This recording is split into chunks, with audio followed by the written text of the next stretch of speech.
Depuis la mort de son mari dans un accident de voiture, Jeanne élève seule ses 3 enfants de 6, 8 et 10 ans. La vie n'est pas simple, elle est même difficile, elle a du mal à joindre les deux bouts, et régulièrement, à l'abri des regards, lorsqu'ils sont couchés, elle pleure de tristesse et de désespoir. Et sa vie, qui est déjà très compliquée, se complique encore plus lorsqu'un jour, en rentrant du travail et après avoir récupéré les enfants à la crèche, à l'arrivée de leur appartement, l'appartement est totalement inondé, avec de l'eau partout, les murs complètement détrempés, l'eau ruisselle de partout. Apparemment, une fuite de pression, d'une canalisation haute pression aurait pété chez un des voisins du dessus et l'appartement est complètement dévasté. Au même titre que elle, Jeanne est dévastée, elle ne sait pas quoi faire.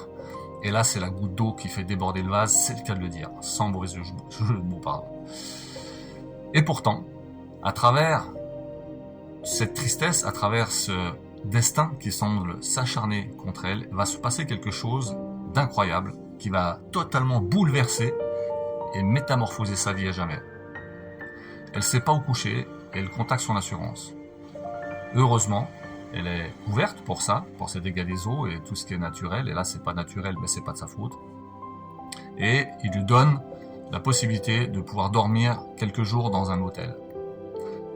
Quelques jours, c'est pas grand-chose et il y a toujours une limite à tout. Néanmoins, afin de faire ce constat des eaux, elle a rendez-vous le lendemain à 15h dans l'appartement dévasté. Après avoir posé les enfants à la crèche, la voilà qui retourne sur le lieu du drame, entre guillemets, et pour constater les dégâts et faire les papiers avec l'expert en assurance. Et là, l'incroyable se produit. La personne qu'elle rencontre est quelqu'un qu'elle a connu dans sa jeunesse, qui était à l'école avec elle. Pas du tout dans la ville où ils sont, puisqu'elle est à 550 km environ de là où elle a connu cette personne à l'école. Et là, il se passe un truc de ouf. L'alchimie qui n'y avait pas eu lieu à l'époque, 40 ans au préalable, se produit. Et pour te la faire courte, tout son malheur se transforme en une histoire, une success story, une love story incroyable. Et ça fait 7 ans qu'elle est avec son expert de dégâts des eaux, son expert en assurance, qu'elle a pu retrouver une stabilité amoureuse dans sa vie, reconquérir l'homme, l'amour, elle a changé, ils vivent dans une maison, etc. L'homme s'occupe très très bien de ses enfants. Donc voilà, bienvenue dans le 3e épisode des rencontres insolites. Et Jeanne est le coup d'envoi de ce 3e épisode.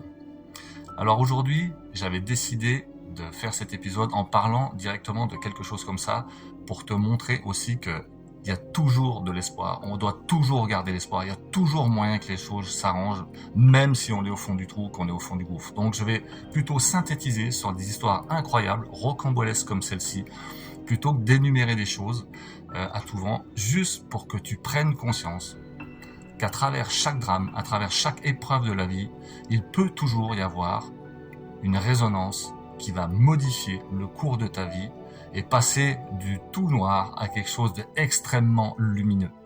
Donc rappelle-toi toujours de l'histoire de Jeanne, qui était au fond du trou et qui, après des quelques années vraiment de galère, la galère ultime est le déclenchement de quelque chose qui va bouleverser sa vie. Et aujourd'hui, ça fait 7 ans, comme j'ai dit tout à l'heure, qu'ils vivent un bonheur parfait, un équilibre parfait. Les enfants sont très très bien aussi avec cette personne qui prend grand soin d'eux et c'est génial. Et lui a aussi 2 enfants de son côté, donc ça fait une grande famille.